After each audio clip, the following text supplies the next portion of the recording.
Mi nombre es Julio Turrens, soy profesor emérito. Me he retirado de la universidad en la cátedra de Ciencias Biomédicas de la Facultad de Ciencias de la Salud en la Universidad de South Alabama en Mobile. Es el nombre de la ciudad donde vivo. Estoy en esta ciudad desde el año 87, o sea que hace prácticamente 40 años que llegué y hice toda mi carrera científica aquí. Eh, Vine a trabajar originalmente en la Facultad de Medicina con Joe McCord, que fue la persona que descubrió la enzima superóxido dismutasa, y seguí después en la Facultad de Ciencias, donde hice prácticamente toda mi carrera con más de 100 publicaciones, y además de eso me dediqué a actividades que son menos académicas, pero igual de importantes. Fui decano asociado y fui vicepresidente de la universidad por un tiempo breve, interino, eh, pero haciendo actividades administrativas que también me interesaban bastante. Dentro de esta conversación, de esta presentación, vamos a hablar de ciertas especies que se forman a través de la reducción parcial del oxígeno.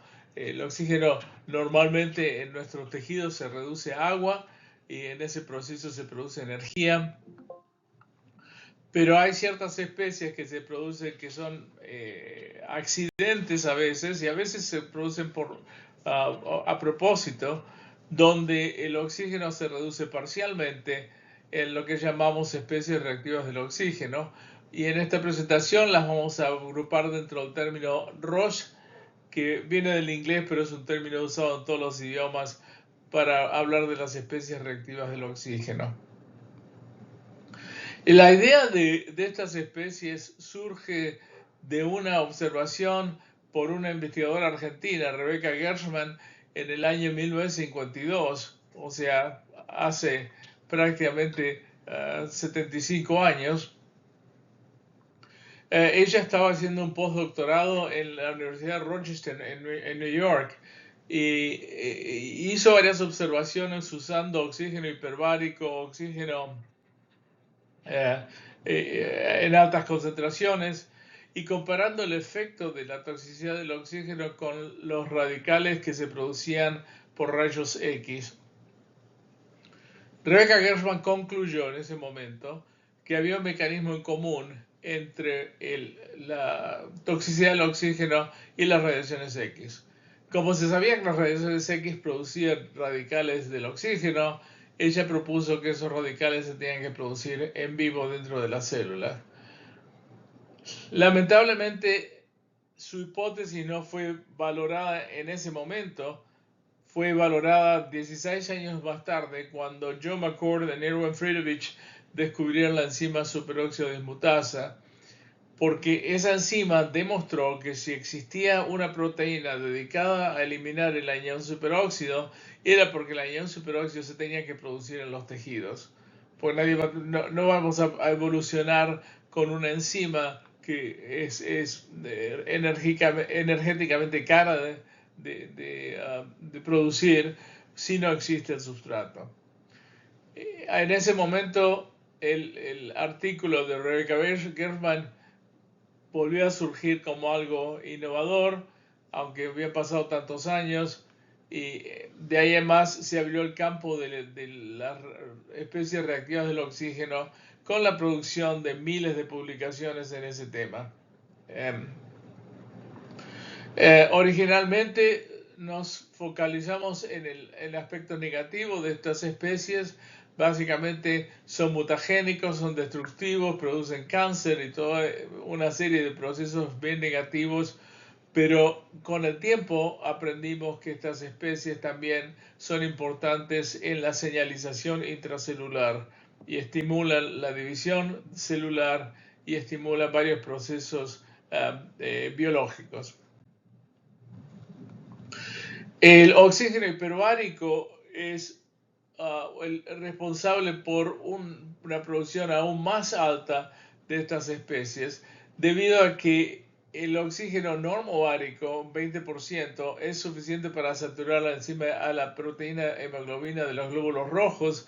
O sea que de ahí en más, cualquier aumento en la concentración de oxígeno o en la presión del oxígeno a través del oxígeno hiperbárico va simplemente a derivar en la producción de radicales libres. Vamos a hablar en esta presentación sobre cuáles son las especies reactivas, las ROS más comunes, cuáles son las defensas enzimáticas y cómo los ROS se ven involucrados en la mutagénesis y en la señalización celular. Las especies del oxígeno más comunes son el anión superóxido o O2-, es un reductor, es una molécula de oxígeno que gana un electrón y se convierte en un reductor de metales, por ejemplo, de hierro 3 a hierro 2. Si esa molécula de oxígeno gana un electrón más, se convierte en peróxido de hidrógeno o H2O2, que es un oxidante, no un reductor. El radical hidroxilo se produce cuando el peróxido de hidrógeno gana un tercer electrón y ahí se rompe en una molécula de agua y el radical hidroxilo. Este es uno de los oxidantes más potentes en la naturaleza. Destruye cualquier molécula biológica. El peróxido nitrito se produce cuando una molécula de anión superóxido reacciona con óxido nítrico, que es un vasodilatador producido por la óxido nítrico sintasa, y es un oxidante casi tan poderoso como el radical hidroxilo. Las enzimas antioxidantes más famosas son la catalasa, que elimina el peróxido de hidrógeno, una enzima que se descubrió en el siglo XIX, sin saber exactamente por qué estaba. Después la superóxido dismutasa, que como dijimos antes la descubrieron John McCord y Irwin Friedrich, que elimina el anión superóxido. Se produce en varias formas. Hay una enzima mitocondrial que es manganeso dependiente, una citoplasmática que depende de cobre y zinc, y una extracelular que también tiene cobre y zinc. La glutatión peroxidasa elimina el peróxido de hidrógeno usando glutatión reducido como dador de hidrógenos. Y finalmente las peroxirredoxinas son un grupo de enzimas que tienen grupos sulfidrilos y que eliminan peróxidos y otros moléculas peroxilas que se producen dentro de la célula. También hay una serie de moléculas pequeñas que simplemente funcionan por colisión. Por ejemplo, coliden con el radical hidroxilo y toman ese electrón extra que tiene el radical hidroxilo y se convierten se destruyen. Esas moléculas pequeñas incluyen polifenoles que son famosos desde el punto de vista de antioxidantes en la dieta, vitamina E, vitamina C, glutatión reducido.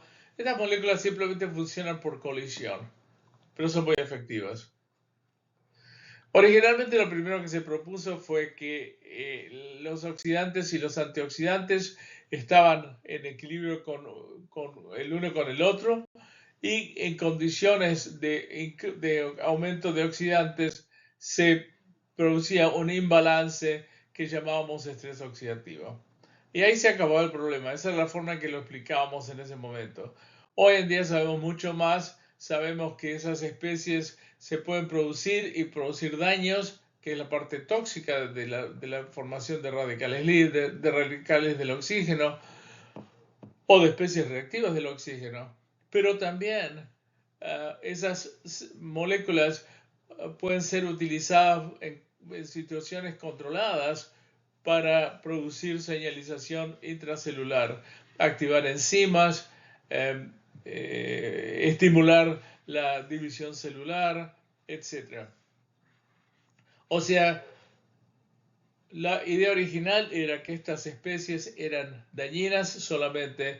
Hoy en día sabemos que hacen mucho más. Son importantes en la modulación celular, incluso en eh, cómo respondemos, por ejemplo, al, al, a la hipoxia, eh, donde el complejo, este está acá llamado el complejo HIF, que es una molécula que eh, detecta hipoxia, cómo estimula la producción de otras enzimas y de otras proteínas que causan la solución del problema. O sea que en resumen, hay montones de reacciones dentro de la célula.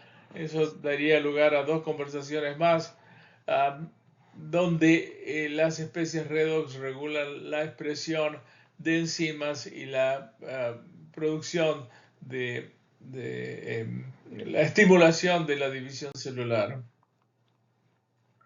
El peróxido de hidrógeno es importante en varios procesos intracelulares, incluyendo proliferación celular, diferenciación, reparación de tejidos, inflamación y finalmente, por supuesto, la producción como antiséptico en la lucha contra bacterias, contra infecciones, donde no solo directamente el peróxido reacciona, sino que además de eso es un sustrato de la enzima mieloperoxidasa con la cual se produce uh, eh, hipoclorito de sodio o lo que se llama normalmente lejía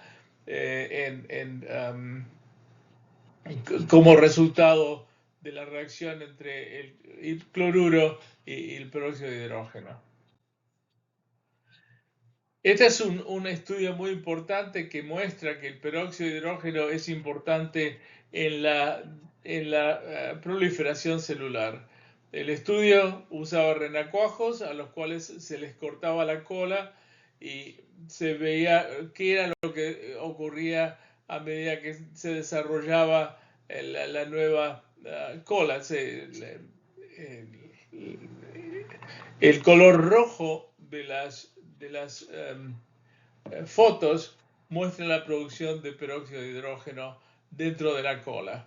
O sea, la primera foto a los 2 minutos es cuando recién se amputa la cola del renacuajo y después 6 horas, un día, 2 días, 3 días, a medida que pasa el tiempo la cola se regenera y cuando se regenera completamente no hay más producción de peróxido. Lo que se ve es que si no se produce que si se produce peróxido, la cola se regenera. Y los investigadores mostraron que si se prevenía la producción de peróxido, la regeneración de la cola terminaba. El artículo se puede encontrar en Nature Cellular Biology en el año 2013, pero hay varios otros que han corroborado todo esto. Un artículo muy importante mostrando el rol del peróxido de hidrógeno en la proliferación de tejidos.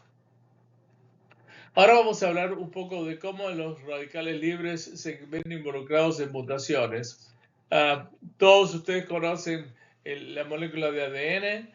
Es una doble hélice que está estabilizada por el apareamiento entre las bases adenina y timina y citosina y guanina. Eso produce que las dos cadenas de DNA o de ADN se mantengan unidas una a la otra. En el caso de la producción de radicales libres, lo que ocurre es que la, la base guanina normalmente se oxida a 8-oxoguanina y la 8-oxoguanina es una base que en lugar de aparearse con citosina, que es lo que normalmente la guanina hace, se aparea con adenina.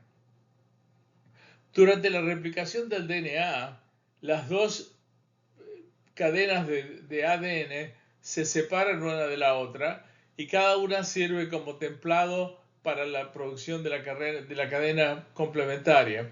O sea que donde hay una adenina se va a unir una timina, y donde hay una citosina, una guanina, y así se replica toda la cadena. De una doble cadena se generan dos nuevas cadenas. Cuando se forma 8-oxoguanina, en lugar de citosina lo que se pega es adenina. Y al pegarse la adenina, ahora ocurre un sistema, esta es la estructura de la 8-oxoguanina. Lo que ocurre es entonces que la cadena, al separarse en la replicación, en lugar de entrar una citosina donde hay oxoguanina, entra una adenina. Donde estaba la citosina va a entrar una guanina, lo cual era lo que tendría que haber ocurrido, pero donde entró la adenina, en la replicación siguiente, en lugar de oxoguanina va a entrar timina. Entonces, lo que se ve es una mutación donde el par GC se convierte en el par TA, y esta mutación es completa, es irreversible, porque la molécula de DNA que se produjo es más estable. El resultado de esto es una mutación que ahora va a alterar, por supuesto, la lectura de ese gen, y va a producir una mutación, una enzima o una proteína nueva, o una proteína que no funciona. En resumen, para sumariar toda esta charla, las especies reactivas del oxígeno son tóxicas en altas concentraciones, como dijimos antes. A la vez, parte de ellas son útiles para la modulación del metabolismo a nivel celular y a nivel de tejidos. El oxígeno hiperbárico aumenta el contenido de oxígeno disuelto en el plasma, y eso estimula la producción de oxidantes y probablemente estimula la duplicación celular, la proliferación celular y eventualmente la proliferación de capilares. Es esta forma donde vemos que una serie de reacciones que son potencialmente tóxicas se convierten en beneficiosas para la célula, es lo que hace el estudio de las especies del oxígeno tan interesante. Continuamente se descubren nuevos aspectos de todo esto. Y aquí termina mi presentación. Ha sido un gusto. Agradezco a Jordi Sola y a Jorge Pizarello por haberme invitado a dar esta charla, y espero que disfruten el curso. Hasta luego.